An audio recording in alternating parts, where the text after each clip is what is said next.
대학살보다 훨씬 심각했다.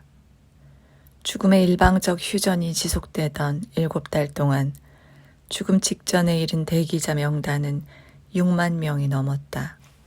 정확히 말하자면 6만 2,580명이었다. 이들 모두가 한순간에 죽음의 힘이 꽉 들어찬 순간에 영원한 안식으로 들어갔다.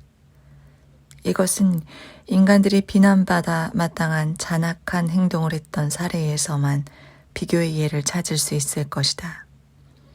말이 나온 김에 한 가지 말해두고 싶은 것은 죽음은 혼자서는 외부의 도움을 받지 않는 상태에서는 늘 인류가 자기들끼리 죽인 것보다 훨씬 적은 수를 죽였다는 사실이다.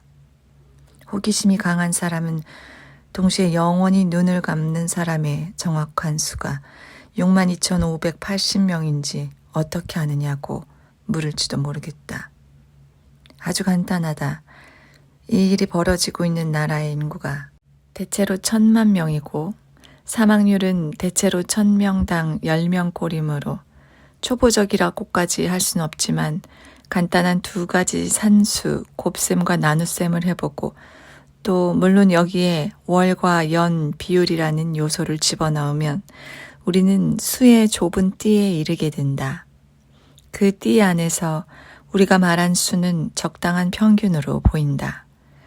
적당하다는 말을 쓴 것은 우리가 이 수 양쪽에 있는 62,579명 또는 62,581명을 택할 수도 있었기 때문이다. 너무 갑작스럽고 예상치 못했던 장의사협회 회장의 죽음이 우리의 계산에 의심의 요소를 도입하지 않는다면 말이다. 그럼에도 우리는 다음날 아침 일찍부터 시작된 사망자 수 계산이 우리 계산의 정확성을 확인해 줄 것이라고 자신한다. 호기심 많은 또 다른 사람, 늘 서술자의 말을 끊기를 좋아하는 사람은 의사가 자신의 의무를 이행하기 위해 어느 집에 가야 할지 어떻게 아느냐고 물을 것이다. 의사가 가지 않으면 아무리 논란의 여지 없이 죽었다 해도 법적으로는 죽은 것으로 간주되지 않기 때문이다. 그런 경우에는 말할 필요도 없이 사망자의 유족이 의사의 임시 대리인이나 일반 진료의를 불렀다. 하지만 그것으로는 충분치 않았을 것이 분명하다. 목표는 완전히 변칙적인 이 상황을 기록적으로 빠른 시간에 공식화하여 불행이 절대 혼자 찾아오지 않는다는 속담을 다시 한번 확인하는 일을 피하려는 것이기 때문이다. 그 속담을 이 경우에 적용하면 집에서 갑작스럽게 죽으면 곧 그 뒤에 부패가 따른다가 될 것이다. 사건들의 진행은 총리가 그렇게 높은 자리에 오르게 된 것이 우연이 아니며 각 나라는 자신의 수준에 맞는 정부를 가진다는 것이 여러 나라가 되풀이하여 보여준 틀림없는 지혜임을 확인해 주었다. 물론 좋은 쪽이든 나쁜 쪽이든 나라의 지도자가 모두 똑같지 않다는 것도 사실이지만 모든 나라가 똑같지 않다는 것 또한 사실이라는 말은 해두어야겠다. 간단히 말해서 양쪽 모두 경우마다 다르다는 것이다. 또는 같은 말을 약간 다르게 표현하자면 아무도 모른다는 것이다. 어쨌든 앞으로 보게 되겠지만 모든 관찰자, 심지어 불편부당한 판단을 내리지 않는 경향이 있는 관찰자라고 해도 망설임 없이 이 나라 정부가 심각한 상황에 대처할 능력이 있음을 인정할 것이다. 달콤하고 너무 짧았던 불멸의 시기 초기에 사람들이 순진하게 누렸던 기쁨 속에서 한 부인, 얼마 전에 미망인이 된 부인이 식당에 꽃밭이 있는 발코니에 국기를 걸어 이 새로 얻은 행복을 기념했다는 사실을 우리 모두 기억할 것이다. 또 48시간이 안 돼 이 관습이 들불처럼 전염병처럼 전국으로 퍼져나갔다는 사실도 기억할 것이다. 그러나 7달 동안 계속된 견디기 힘든 실망 때문에 그 깃발 가운데 지금까지 살아남은 것은 거의 없었다. 살아남은 것도 처량한 걸레가 되고 말았다. 색깔은 햇빛에 바래고 비에 씻겨 나갔으며 중앙의 상층은 이제 칙칙하게 번진 자국으로만 남았다. 정부는 감탄할 만한 선견지명을 발휘하여 죽음에 예기치 않은 귀환이 일으킨 부차적 피해를 완화할 의도로 다른 긴급 조치를 시행할 것과 더불어 걸려있는 국기를 그곳에 아파트 3층 왼쪽에 죽은 사람이 기다리고 있다는 표시로 재해석하기로 했다. 그런 방침이 전해지자 불쾌한 파르카들, 운명을 맡은 새 여신 때문에 상처를 받은 가족들은 사람을 가게에 보내 새 깃발을 사오게 하여 창문에 걸고 죽은 자의 얼굴에서 파리를 쫓으며 의사가 와서 사망을 확인해 주기를 기다렸다. 이런 발상이 효과가 좋았을 뿐 아니라 극히 우아하다는 점은 인정을 해야 한다. 모든 도시, 읍, 큰 마을, 작은 마을의 의사는 차나 자전거를 타고 또는 걸어서 돌아다니며 국기를 찾고 국기가 있는 집으로 들어가 도구의 도움 없이 눈으로만 살핀 다음에 사망을 확인해주면 그것으로 그만이었다.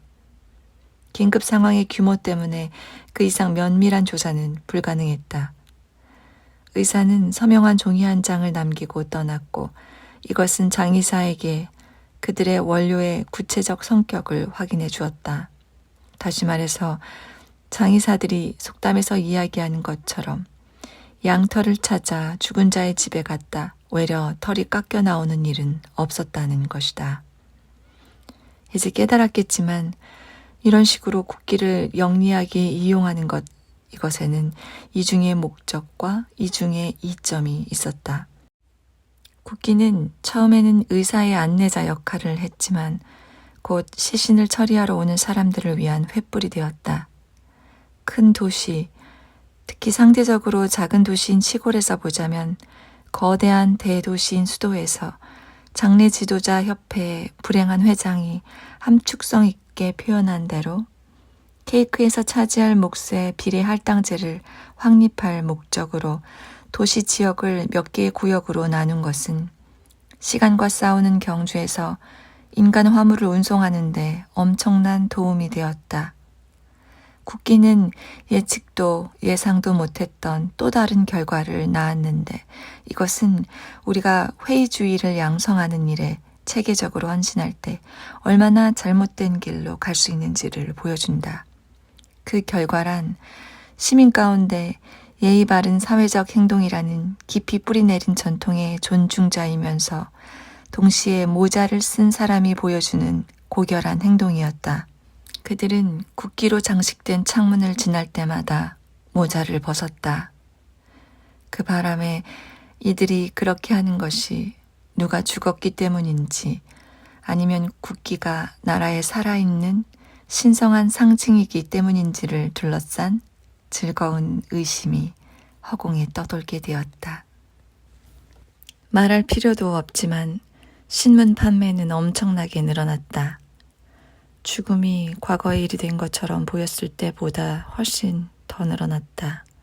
물론 많은 사람들이 텔레비전을 보고 그들에게 나타난 엄청난 변화를 알게 되었다. 심지어 자신의 가족이 죽어 발코니에 흐느끼는 깃발을 걸어두고 의사가 오기를 기다리는 사람도 많이 생겨났다. 그러나 어젯밤에 조그만 화면으로 본 방송사 사장의 초조한 모습과 흥분하여 경련을 일으키는 듯한 신문지는 다르다는 것을 쉽게 이해할 수 있다. 악을 쓰는 듯한 묵시록적 표제로 화려하게 장식된 신문은 접어서 호주머니에 넣고 다니다가 한가할 때 집에서 다시 읽어볼 수도 있었다. 여기서 몇 가지 눈에 띄는 예를 제시해 보겠다. 낙원 뒤에 지옥, 죽음이 춤을 이끌다, 불멸은 오래가지 않았다. 다시 죽을 운명에 처하다. 외통장군. 이제부터 사전 경고. 호소도 없고 희망도 없다. 자주색 편지지에 적힌 편지. 1초도 안 되는 시간에 사망자 6만 2천 명. 자정에 친 죽음의 종. 운명으로부터 벗어날 길은 없다. 꿈에서 나와 악몽으로 들어가다. 정상으로 돌아가다. 우리가 무슨 짓을 했기에 이런 일이? 기타 등등. 모든 신문이 예외 없이 일면에 죽음의 편지를 실었지만 그 가운데 한 신문은 읽기 편하게 해주려고 그 텍스트를 상자 안에 넣고 14포인트 활자로 박아 넣었다. 또 구두점과 구문을 고쳤고 동사 시제를 조정했을 뿐 아니라 귀로 들을 때는 차이가 없는 것이었지만 눈으로 볼 때는 다르다며 마지막 서명을 포함하여 필요한 곳에 대문자를 넣었다.